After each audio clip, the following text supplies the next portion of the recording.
শেখ হাসিনার পতন এবং পালিয়ে যাওয়ার পর প্রেসিডেন্ট শাহাবুদ্দিন চুপ্পুকে অপসারণের চেষ্টা হয়েছিল অল্প কিছুদিনের মধ্যেই। এই দাবি বিভিন্ন দিক থেকে এসেছিল।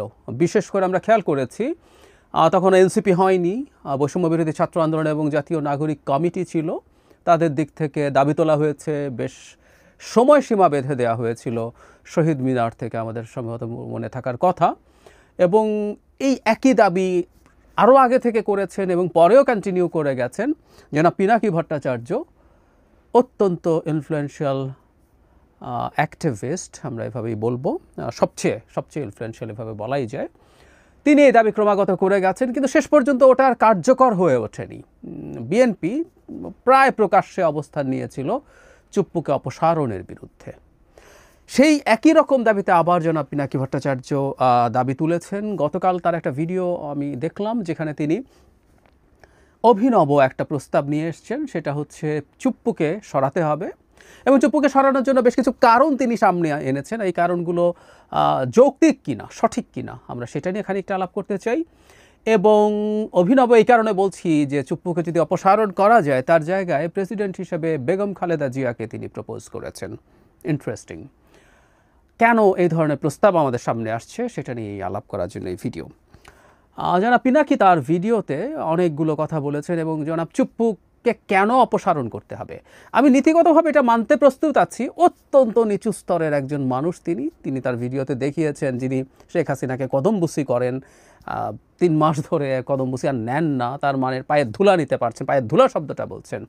মানে প্রেসিডেন্ট হওয়ার পর একটা মানুষ এসব কথাবার্তা বলছেন, তিনি রাষ্ট্রের সর্বোচ্চ পদে, এত নিচু স্তরের মানুষ, এটা নিয়ে আমার কোনো রকম কোনো দ্বিধা নেই।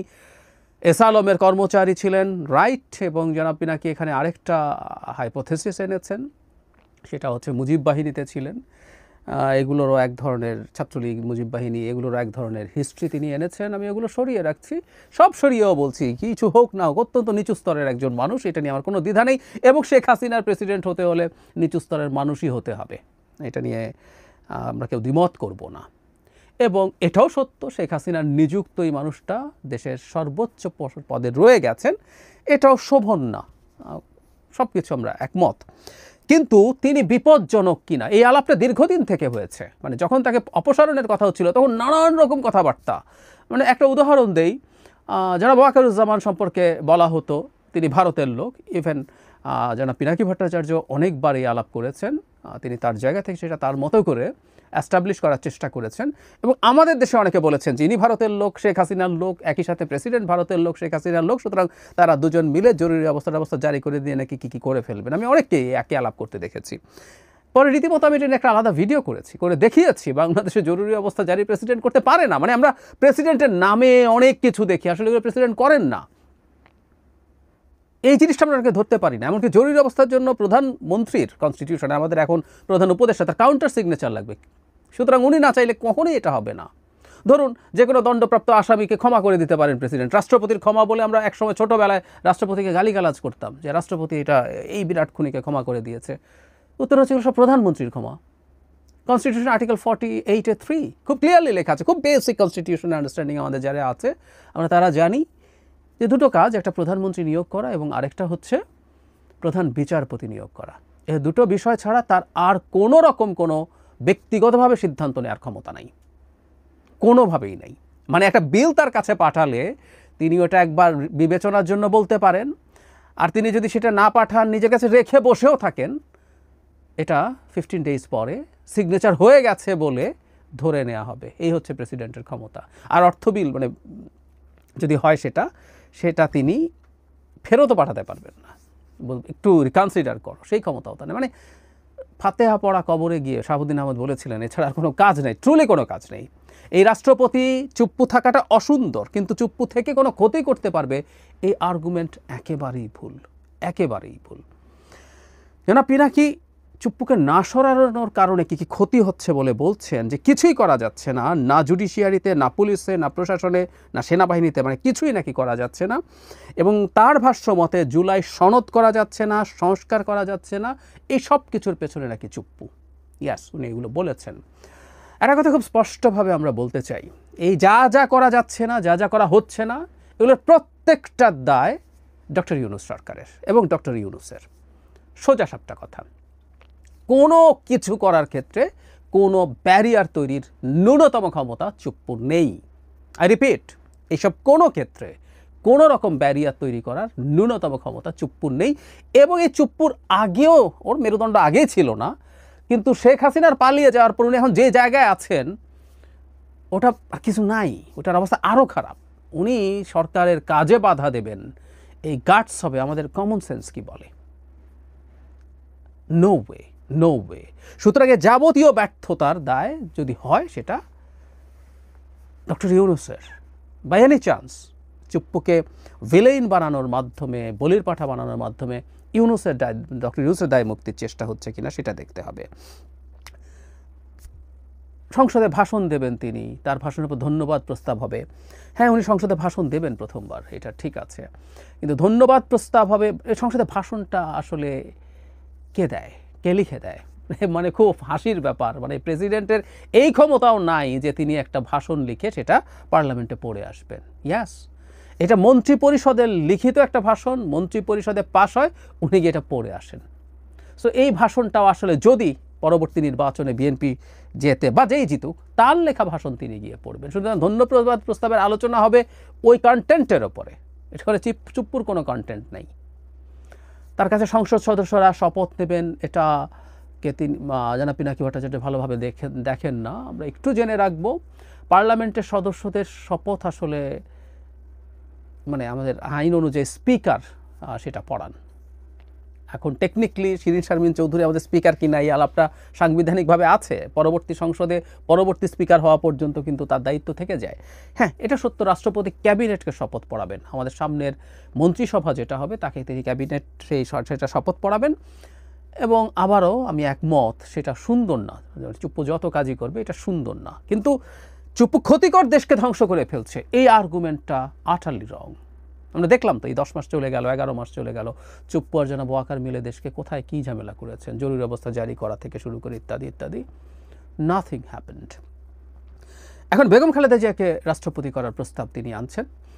বেগম খালেদা জিয়া রাষ্ট্রপতি হবেন, বাংলাদেশের প্রথম নারী রাষ্ট্রপতি, এটা আসলেই অসাধারণ ব্যাপার, কোনো সন্দেহ নেই। এবং তার মতো একজন ব্যক্তিত্ব যিনি বাংলাদেশের গণতান্ত্রিক লড়াইয়ে দীর্ঘ লড়াই করে গেছেন। আমি বেগম খালেদা জিয়ার ত্যাগ নিয়েও আলাদাভাবে কথা বলেছি, যিনি মারাত্মক জটিল রোগে আক্রান্ত হয়ে সরকারের সাথে কম্প্রোমাইজ করেননি, লড়াই করে গেছেন, জেলে থেকেছেন, তখনও কোনো রকমভাবে দলকে একটা পাতানো নির্বাচনে পার্টিসিপেট করানোর চেষ্টা থেকে দূরে ছিলেন। মানে ইনর্মাস সেই এরশাদের সময় থেকে, মানে আমি প্রায় বলি যে জিয়াউর রহমান তো আসলে রাজনীতিবিদ ছিলেন না, তিনি একজন রাষ্ট্রপতি ছিলেন, সেখানে থেকে একটা দল তৈরি করেছেন, সেখানেও তার বিরাট ক্রেডিট আছে, ক্ষমতায় থাকলেও এরশাদ তার দ্বিগুণ ক্ষমতায় থেকেও তার কাছাকাছিও কোনো দল তৈরি করতে পারেনি। কিন্তু বিএনপি ট্রুলি একটা রাজনৈতিক দল হয়ে উঠেছিল বেগম খালেদা জিয়ার হাত ধরে।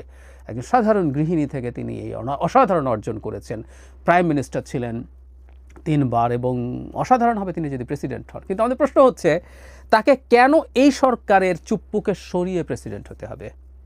আমরা মোটামুটি চোখ বন্ধ করে বলে দিতে পারি বিএনপি ক্ষমতায় আসছে। বিএনপি ক্ষমতায় আসছে আসলে এটা বিরোধীরাও জানে। আমি প্রায় দেখি বিরোধীরা বলেন বিএনপি তাড়াতাড়ি নির্বাচন চায় কারণ বিএনপি ক্ষমতায় এসে লুটপাট করতে চায়। তার মানে তারাও বলছে বিএনপি ক্ষমতায় আসবে, বোঝে। তো তাই যদি হয় বিএনপি তাদের নিজেদের ভোটে বেগম খালেদা জিয়াকে রাষ্ট্রপতি বানাবেন, একটা নির্বাচিত সংসদ, এখন অবশ্য এই সংসদের এখনও রাষ্ট্রপতি কীভাবে নির্বাচিত হবে পুরোপুরি সম্ভবত শেষ হয়নি আলোচনা। এই পার্লামেন্টের ভোটের বাইরেও একটা ডিফারেন্ট ইলেকটোরাল কলেজের আলাপ আছে, যেখানে লোকাল গভর্নমেন্টকেও ইনক্লুড করার আলাপ আছে। যেটাই হোক না কেন, মানে সেটা বিএনপি আসার পরে বিএনপি এই কাজটা করতে পারবে, এটাই সবচেয়ে গৌরবের ব্যাপার। এখনকার সিস্টেমও যদি থাকে, একটা জেনুইন নির্বাচনে গঠিত জেনুইন পার্লামেন্টারিয়ানরা বেগম খালেদা জিয়াকে প্রেসিডেন্ট নির্বাচন করছেন, তাহলে এখন কেন?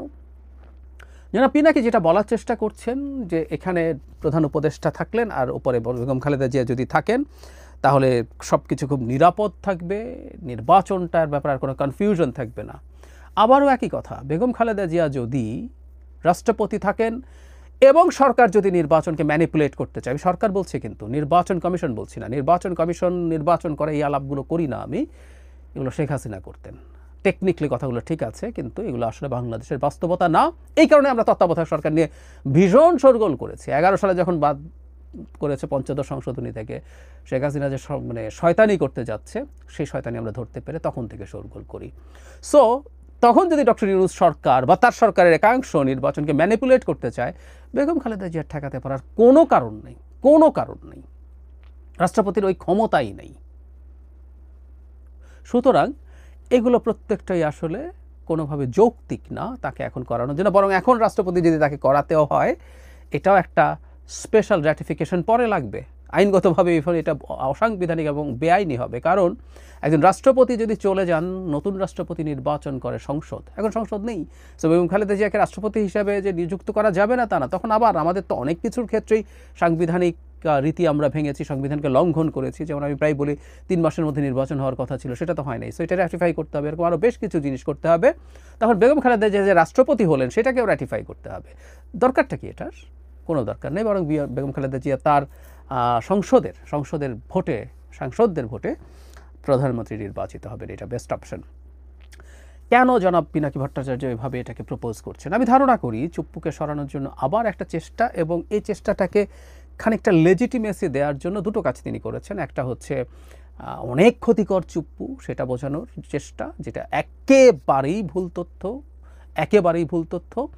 আর বেগম খালেদা জিয়াকে এখানে প্রপোজ করার মাধ্যমে বিএনপির অন্তত কিছু মানুষের এক ধরনের সহানুভূতি পাওয়া যায় কিনা, সো দ্যাট মাঠে আমি ধারণা করি আবার এই দাবিটা আনা তাদের জন্য, বা কেউ আনবে তাদের হয়ে।